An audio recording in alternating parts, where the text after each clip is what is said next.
I'm actually pretty excited for today's video because I've bought two $10 boxes of mystery tech off of Visiontek's website. Although they're like $10 boxes of mystery tech, so I'm not really expecting anything more than like a tube of thermal paste and like a 10-year-old driver disc that they accidentally wrote a bunch of like leaked celebrity sex tapes on. But let's see what we get.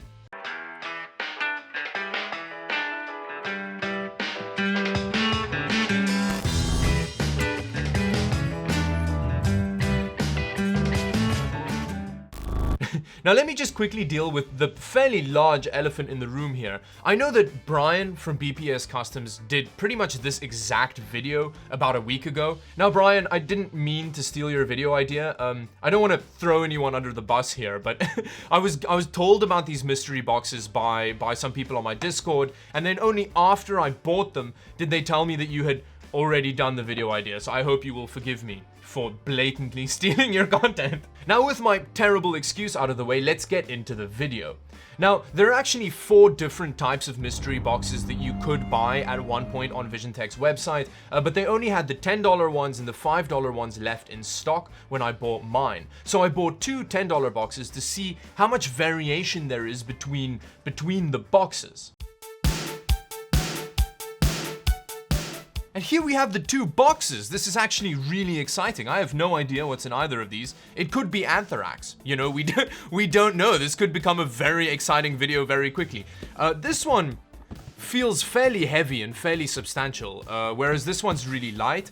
I think this may be a graphics card. This is the most likely one to have something interesting in it. So I'm not gonna start with it because I don't want to blow my entire content load 2 minutes into the video. So let's start with the lighter one, which feels like it may just be a couple of Molex to PCI Express connectors and a baseball card. So let's open it up and see. It's fairly well packaged in here. Whatever it is. Oh, that's... Okay, so it says mystery box and no warranty, no returns. And what? It's a graphics card. That's exciting. It's actually a GPU. It looks very suspiciously GT710-esque, but it's probably much worse than that. Yeah, at least it's PCI Express. You know, so it's not like an AGP graphics card, which would have been hilarious. So this sticker here says we've got VT4350, which is a PCI Express 512 megabytes. So we know that it's got 512 megabytes of VRAM. As far as outputs go, we've got DVI, we've got HDMI, and then we've got a VGA connector. So that's not an amazing sign. So let's set that aside, and then we can get to the next box. Okay, that's a moment of truth. Let's open it up, and that's interesting. It's the same size box, but with just weird package. Oh, it's a 2-for-1. Okay, yeah, this one is definitely a bunch of random useless crap. Because if you look in here, I'm not entirely sure what, 4 device charging stations. So it's actually more useless than I thought it was gonna be. It's not even like wireless charging, it's just got like charging ports and then you like put phones here, I guess, and then charge them. I'm never ever gonna use this ever. If we get a graphics card and a useless charging station for $10, that's pretty exciting. But let's see what we have. It's another graphics card! It looks even worse than the other one. So we've got just HDMI and DVI. But as you can see here, there is actually a port for the VGA connector, which, you know, if you look on this graphics card, that ribbon cable can actually be connected here. So you can adapt this for like a full-size PCI Express bracket. It's also PCI Express. It looks suspiciously similar to this GPU, but they're not identical. So this one says... Oh, this one actually has a model number that I recognize on it. So this one is a Visiontek 6350. It's got a 1 gig frame buffer. It's also PCI Express. This graphics card may actually be better than the other one, but we'll plug them in and we'll see what's what. So I'm curious to see whether or not they actually work, because I think 2 GPUs for $20 is a steal if they work. So let's set up a system, plug them in, and see whether or not they spontaneously combust the moment we turn the PC on. And as you can see, I found a use for the charging stand. I can hold my graphics cards up with it. So let's start off with this guy. So I've completely uninstalled the previous set of drivers that I had on the system. So hopefully it's just gonna work straight off the bat. Okay, there we go. Nothing's caught on fire yet. We don't have a display signal yet. Oh, there we go. Ooh, that's not good. Oh, yeah, that's not good. That's not good. Oh, blue screen of death. Yeah, I'm pretty sure that's a broken graphics card right there. And here we have the second card. Hopefully this one works. But once I try this one out, I am going to take the heatsink off of both of them. I'm just interested to see what it looks like under there. Oh, and we got a video out. This one is just immediately working. Oh, that's good. Okay, so we got one working graphics card, it seems. So there are a couple of things pretty weird about this graphics card. The first one is the fact that, while it's a mobile GPU, and considering the fact that on the sticker on the PCB, it says that it's an HD 4350, that's a bit dodgy. Another thing that's fairly concerning about the graphics card is the fact that it's so old that it only has legacy driver support, but even the legacy drivers that I downloaded for it don't seem to work. However, I've had a problem in the past getting 4000 series AMD graphics cards working on Windows 10. But with that, let's take the heatsinks off and see what the GPUs look like.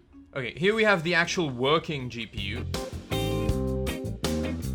There we go, bye-bye heatsink. And yeah, well, there we have what the actual PCB looks like. And again, this is actually a mobile GPU, so it's quite weird. They just kind of soldered it onto a PCB. Now, I'm not entirely sure if this matters, but they soldered the GPU on the wrong way around, which is quite hilarious. But yeah, so let's have a look at what it says that it is. Now, there's actually not a huge amount of information about these GPUs if you Google it, but you can buy these dies in bulk if you wanted to, for whatever reason. If you Google that product number, it says it's a 4350. So this PCB definitely belongs to an HD 4350. Now, on the surface, that seems fairly dodgy, right? You can't just take a mobile GPU, solder it on a desktop PCB, and then call it a desktop graphics card. However, the thing is, if you look at the spec sheet of the HD 4350 compared to the 4330, functionally, they're essentially the same GPU. Basically, what AMD did to make a mobile version of the 4350 is just underclock the GPU and then call it a 4330. So I think that you should get similar performance if you solder a 4330 GPU to a 4350 PCB and just overclock it to the same level. And with that fairly convoluted part of the video over, let's have a look at the broken graphics card, which they also soldered on the wrong way around, it seems. Again, I don't know whether or not that matters at all. Now with this GPU, if you Google the actual serial number that's been etched onto the GPU, you don't get a huge amount of information. Most of what you get is just listings for like bulk sale of GPU dies on like Alibaba.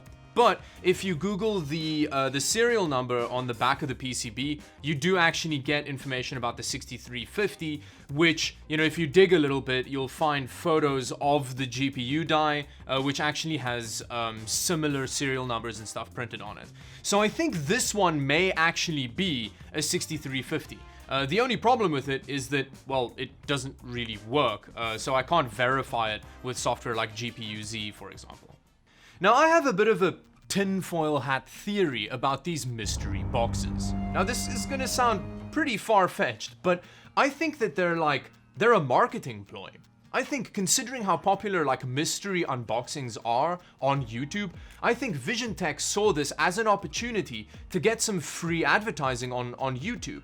You get some YouTubers to buy your mystery boxes because honestly, why else would you buy these? And then, you know, have Visiontek as a brand just hang over the video as a theme. One of the things that really solidifies this theory of mine to me is that you can only buy 2 of each price point of box at a time.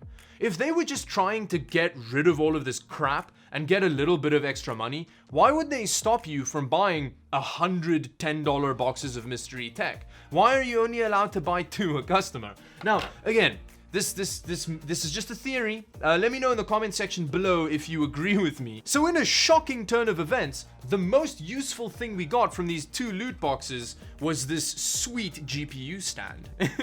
Anyway, thank you very much for watching. If you enjoyed this video, like and subscribe to the channel, share it with your friends, follow me on all of the social medias. I've got it linked in the description below. And until the next video, bye-bye.